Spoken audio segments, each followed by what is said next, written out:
KFSR at CMAC present the Central Valley Ledger, a public affairs program featuring stories from all over the Central Valley with Sevag Tateosian, 90.7 KFSR.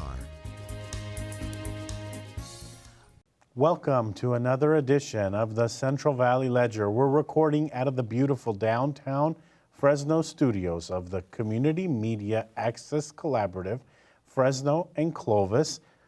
Our guest this week is the Honorary Consul of Japan in Fresno, Mr. Ikeda. Welcome to the program. Thank you. It's a pleasure to be here. So you have had a very interesting background. You got into, well, hold on, I'll let you tell the story. So tell us about yourself. Well, I'm a Valley boy. I was born and raised 6 miles north of Clovis. Went to schools in Clovis, including Clovis High School, where I was involved in sports, football, wrestling, even intramural boxing, student body president, valedictorian. I ended up going to Stanford University as my undergraduate education, studied history, had an interest in law, went to UC Davis Law School, King Hall Law School, graduated from there in 1976. My first job was at the city attorney's office in Fresno. I worked there from 77 to 81, and then I joined the Blumberg law firm, where I was an associate and a shareholder, ultimately the president. My last 4 years were working at Dowling, Aaron and Keeler, now Dowling, Aaron, and then I went on the bench in 2001. So law, you were a lawyer, and then you became a judge. You know, the transition from lawyer to judge, I want to take you back to memory lane. Is that a challenging transition? Well, yes and no. I mean, the roles are different. As an attorney, you're an advocate. As a judge, you're a neutral arbiter and hopefully fair and impartial to both sides. So it's a little different role, but the law is the law, and the analysis is very similar. So I think the transition for me was a good one. I felt like it suited my personality a little bit more than the Rambo style law that was practiced in certain circles. Although a lot of the attorneys I practiced with I found to be very reasonable. My goal was to get from point A to point B as expeditiously and economically for my clients as I could. So rather than play games, I'd like to just figure out what the facts were, try to get agreement on both sides, what the basic facts were, discuss the pros and cons of the case, and try to get to a reasonable resolution. And most of my cases did settle short of trial. Congratulations on that. So let's talk a little bit about your role as Honorary Consul of Japan. So when did you decide this is something you want to do? Did you always know that, you know, I want to get into this kind of work? Well, no, not really.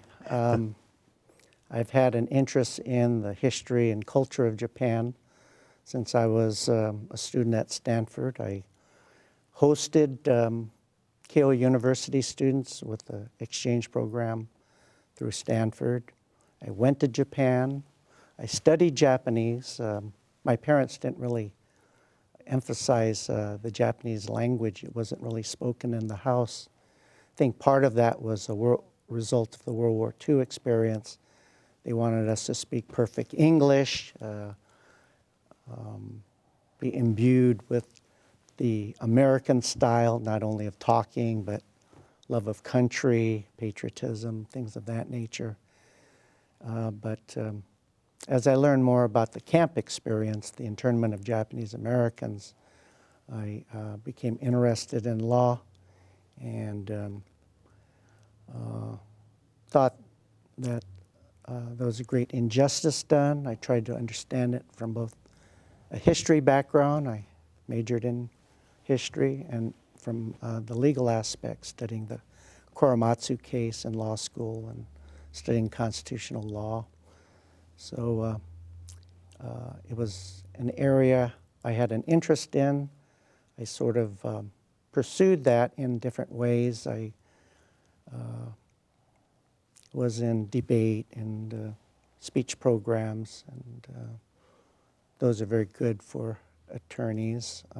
I sought out leadership positions in my class and my school, and sort of had a background that got me interested in law, but also later, when I was asked to be honorary consul, I thought the transition there from my understanding of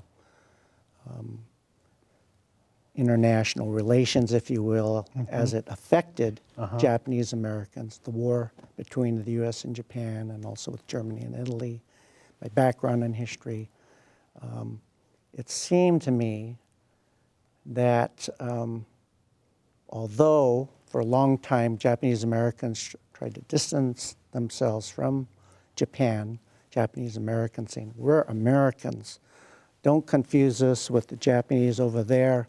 We didn't attack Pearl Harbor. We fought for America. That was sort of the mentality of the Nisei, the second generation, my parents' generation. I'm third generation.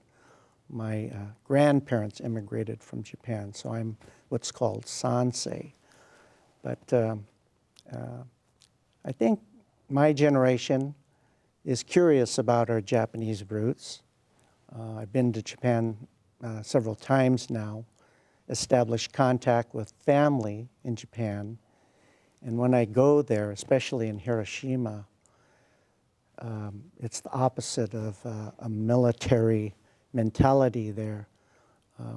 There was a survivor of the atomic bomb in Hiroshima, and I asked him, do you hate Americans, or do you resent America for dropping the bomb on Hiroshima that killed your sister and your mother?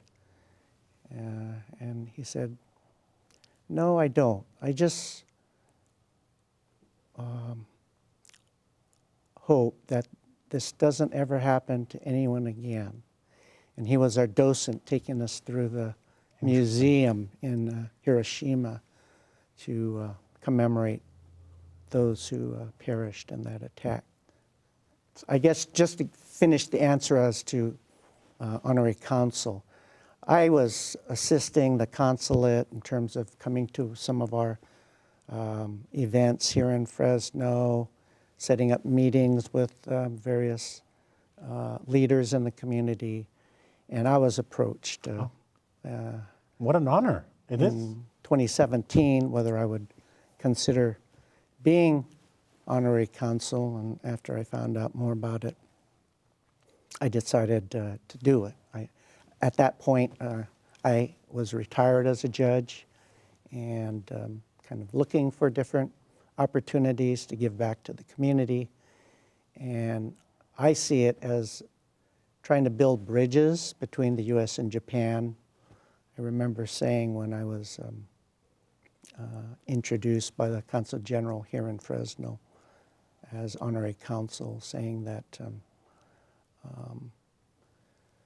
there was a lieutenant from Selma, Lieutenant Kandakami, who was the interpreter for General MacArthur during the occupation of Japan. And he was the liaison between General MacArthur and Emperor Hirohito, who was allowed to remain as a figurehead in Japan after the war. And in a rare one-on-one meeting between Lieutenant Tagami and the Emperor thanked him and the Japanese American soldiers for serving as a bridge between the two countries that made the transition much easier. And I like that symbolism of a bridge, that Japanese Americans can be a bridge between America and Japan. Yeah, and congratulations. I mean, that's an honor when you're being asked in a position like this. So congratulations on that. Thank you. When did we first start seeing Japanese Americans come to the Fresno area or the Valley? Yeah, around the turn of the century, I have seen my grandmother's visa, and I think that was around 1917. My father and his family came to Clovis from San Jose when they were just youngsters, and they basically grew up here. So it's been a long time, and Japanese Americans have been part of the foundation of Clovis, which has been very good to Japanese American families. In fact, even during the removal of Japanese Americans from the West Coast, there was a committee made up of ministers and the mayor and principals at schools, and even the president of the Chamber of Commerce that had an open letter to the Japanese American community saying, "We're sorry this is happening to you. We know you're good and loyal Americans, and we hope you will return to our community when this is over. And if there's anything we can do for you, please let us know." So I think my aunt has kept that letter, and it's been a treasure for her. And all of the families from the Clovis area, the Ikedas, the Yamamotos, the Shimazus, Miyamotos, the Takahashis, they all returned to Clovis. I found it very interesting. Growing up, I had heard, and what you're talking about is the internment camps. I had heard that there were these places where Japanese Americans were sent, and it feels so foreign. It feels so unlike this country It seems un-American, doesn't it? Un-American that American citizens, because of where they're from, were forced, and it was a law, right? There was a law that said that if you're Japanese American, report here. Correct me if I'm wrong.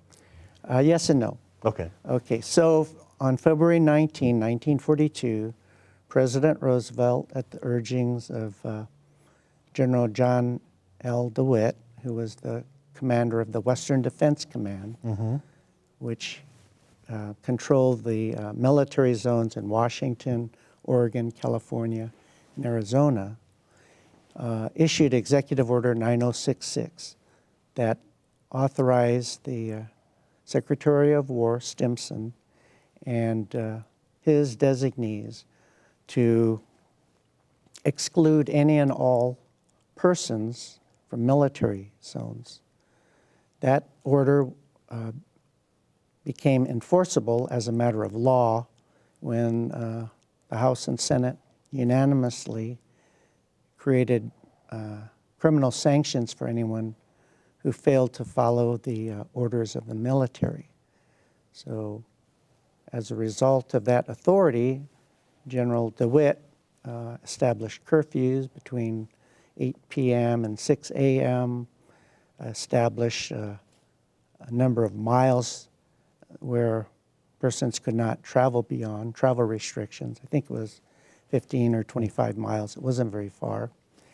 And then ultimately excluded Japanese Americans from the West Coast, all 4 states, and also ordered that they be interned in these concentration camps for over 3 years during the war. So there are memorials in Fresno to commemorate.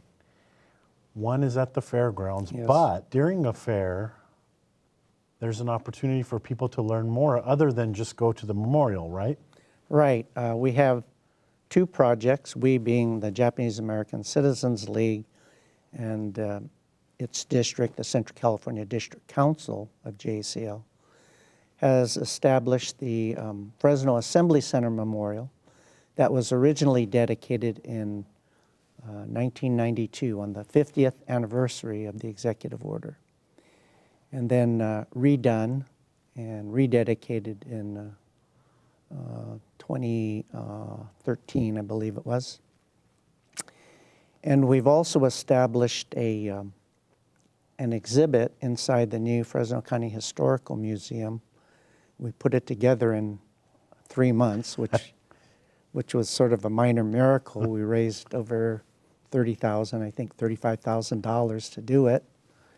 And we call it Japanese Americans in the San Joaquin Valley, and it attempts to describe some of the contributions of Japanese Americans and to talk about some of the leaders in the community, those who have contributed, whether it's sports, baseball, for example, or judo, politics, maybe on the school board, law, judges from the Japanese American community, the first one being Mikio Uchiyama, who passed away a year or two ago.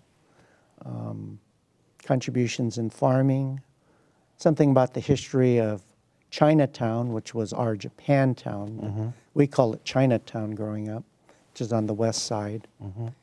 And a little bit about our Nisei veterans, those who fought in World War II. We have more of that at the site of the Assembly Center Memorial across the way.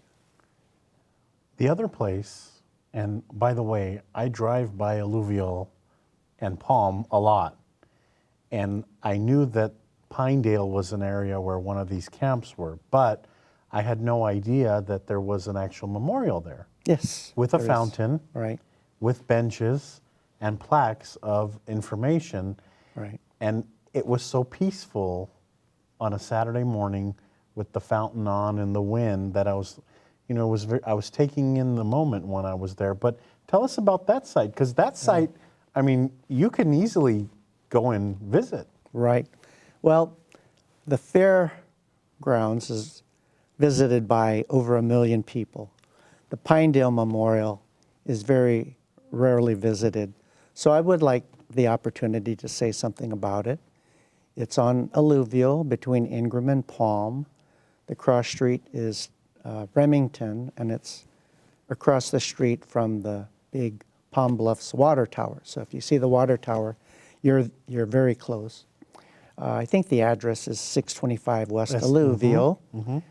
And it's a plaza that was created through the Japanese American Citizens League working with the city of Fresno. And the interpretive material consists of 10 storyboards about the Japanese American experience from the early immigration days to the achievement of what we call redress, passage of the Civil Liberties Act of 1988, which apologized for the internment of Japanese Americans. The first storyboard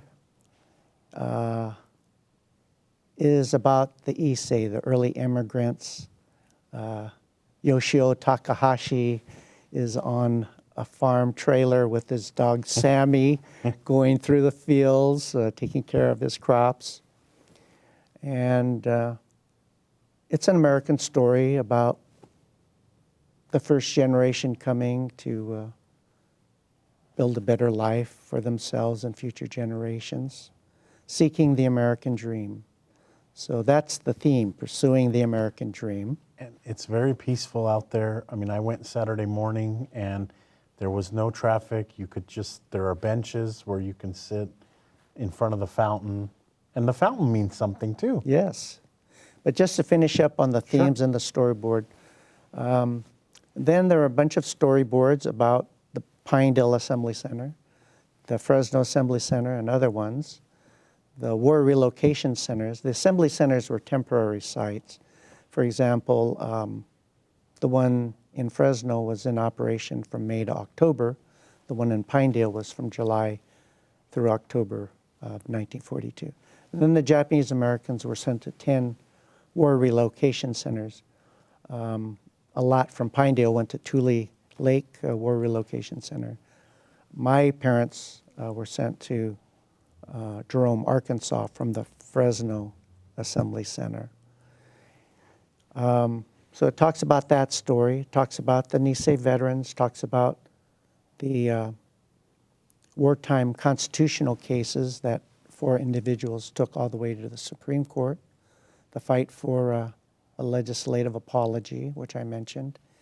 And then the last one is The Dream Renewed, and it talks about some of the accomplishments and some of the icons. Senator Inoue receiving the Medal of Honor from President Clinton, Secretary Norman Mineta, who will be here in February, receiving the Presidential Medal of Freedom, our highest civilian honor. Secretary in General Eric Shinseki, who was appointed by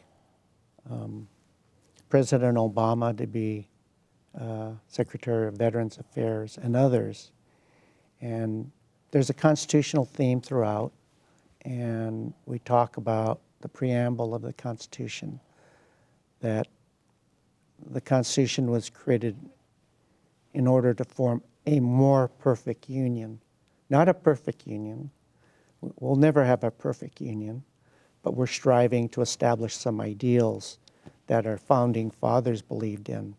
So we have at the beginning, from the Declaration of Independence, that all men are created equal. Mm-hmm. And our last quote is from Martin Luther King, Reverend King, talking about the same thing at the end, that it was his hope, his dream, that this nation would live up to the values set forth in the Constitution, that all men are created equal. So it's sort of a whole theme of pursuing the American dream, our ideals, and that we need to treat people fairly and equally, irrespective of their nationality, their race, their religion. So in February, you have an event coming up, a memorial event type of thing, anniversary. Talk about that. So we hold Day of Remembrance events, we being Japanese American community and Japanese American Citizens League in particular. And we do it around February 19th, the date that the executive order was issued. This year, we're very honored to be partnering with the Fresno State in bringing Secretary Norman Y. Mineta to Fresno. He'll be talking to students on February 18th in the morning. That's next year, 2020. And then in the evening, he'll be giving a lecture and screening a documentary on his life at the Save Mart Center. So the community will be invited to attend that, and I encourage our viewers to attend the lecture. Should be very interesting. It has some very important themes of bipartisanship, mm-hmm. of treating people fairly. One of the more interesting stories relates to his friendship with Ellen Simpson, a Republican senator. He was a congressman at the time. He became a congressman, but when they first met, they were Boy Scouts. Huh. And that friendship lasted throughout their lives, their careers, and it was help from friends like that who helped pass the redress bill as a bipartisan measure. So we're running out of time this week on the program, but I want to ask you about Valley Public Television's documentary. I watched that documentary and it gave me a lot of insight that I didn't know before. In your opinion, is that documentary, does that tell the story? It tells part of the story. The documentary you're referring to was a project that my wife and I had the privilege of helping on, giving some direction and consulting, if you will. It's called Silent Sacrifice, the story of Japanese American internment in the San Joaquin Valley and beyond. We're very proud of the result. It was a 2-hour documentary.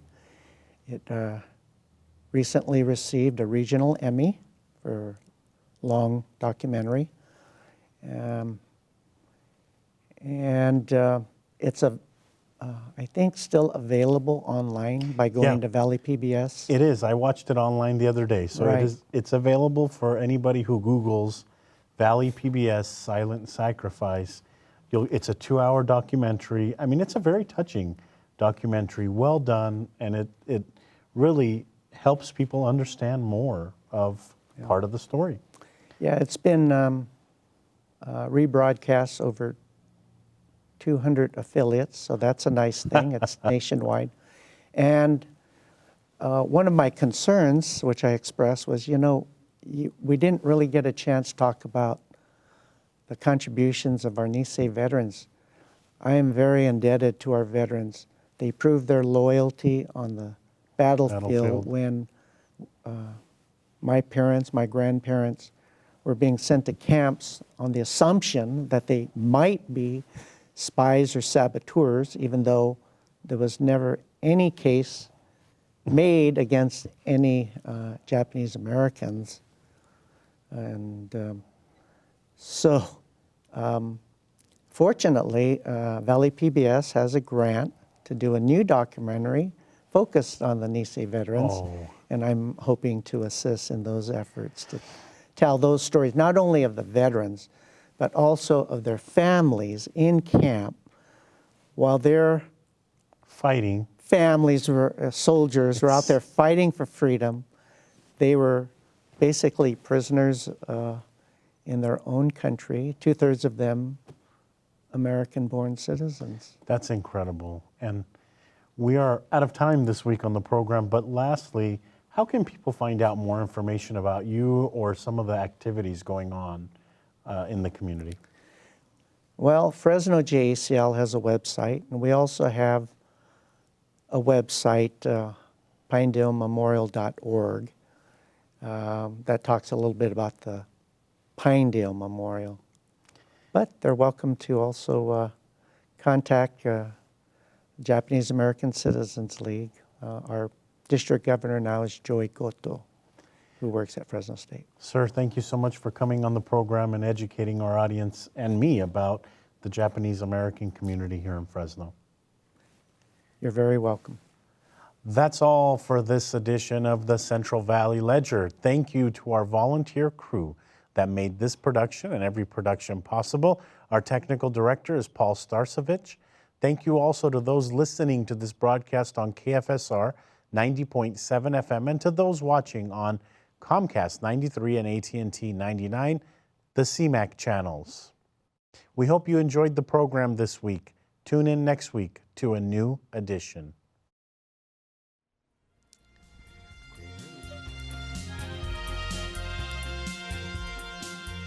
KFSR and CMAC present the Central Valley Ledger every Sunday morning at 11:30. For a complete program schedule, visit kfsr.org.